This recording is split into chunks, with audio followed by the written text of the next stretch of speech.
Sandra Buisson, vous êtes sur place. Quelles sont les circonstances de cet accident ? D'abord, vous pouvez le voir derrière moi, les deux voitures sont encore en place et l'état de la voiture de police témoigne de la violence du choc. Tout a commencé ce matin vers 5h30, un peu avant 6h. Une première voiture de policiers de la brigade anticriminalité nuit prend en chasse une voiture qui commet plusieurs infractions au code de la route.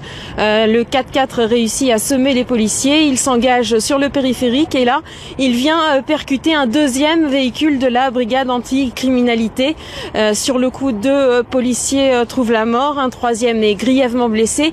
Deux suspects ont été arrêtés, les deux personnes qui étaient à bord du 4x4 et il semble que le chauffeur ait été en état d'ébriété. Il était également en défaut de permis visiblement. Je vous propose d'écouter ce que l'on sait un peu plus sur le profil de ces deux personnes avec le représentant d'Alliance.